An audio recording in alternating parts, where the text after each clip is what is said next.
mradi wa Laris kwa masuala ya ardhi, kuna mradi wa shule tunazozijenga sasa hivi, kuna mradi ambao tunatarajia kujenga nyumba za social housing kupitia DBSA, kuna mradi wa kilimo wa AFC, kuna miradi mingi sana, na conduit yetu imekuwa ni CRDB on lending to SMZ.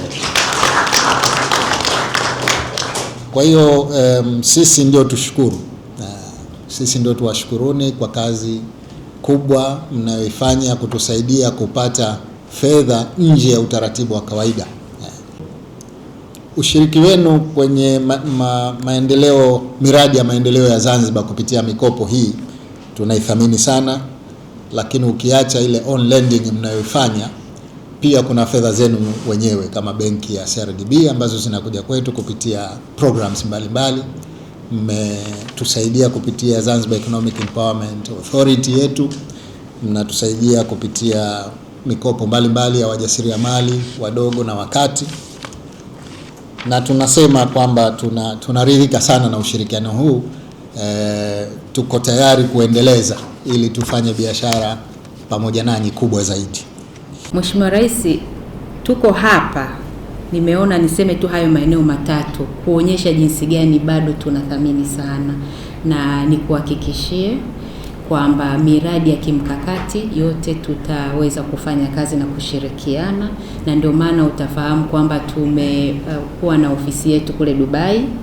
Kwa nini tuko kule? Ili tuweze kupata wadau wengi zaidi wa kufanya nao kazi, na hata tunapokuwa na miradi ya kimkakati ambayo labda benki yetu peke yetu haiwezi, lakini tunakuwa na wadau wa kuweza kufanya nao kazi, na bado tuna ndoto na matamanio ya kuweza kukua zaidi, na tunaamini katika ukuaji huo tunaweza tukakuwa pamoja na serikali yako unayoiongoza. Hivyo basi nipende kutoa ahadi yetu.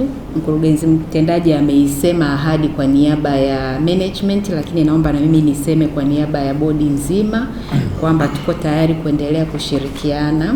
Kwa ukitenga fedha nyingi tu kwa ajili ya kuhudumia miradi kwa ajili ya kulipa mikopo mbalimbali, na nipongeze kwa sababu tumeona kiasi kikiendelea kuongezeka. Na kabla ya kuja kwako nilikuwa namuongelesha Mheshimiwa Waziri wa Fedha kwamba katika moja ya kazi zetu nzuri CRDB ni jinsi ya kutumia fedha kuwekeza zaidi. Maanake fedha hizi zinapokuja kila mwezi ni nyingi, japo hazijakaa sisi, lakini nilipomwambia Mheshimiwa Waziri wa Fedha akaona wigo mpana kwamba pamoja zinasubiri kulipa, wapo ambao wanaweza kuzitumia kuwekeza zikazalisha. Nikasema aniruhusu niliseme kwamba najua kila mwezi naenda zaidi ya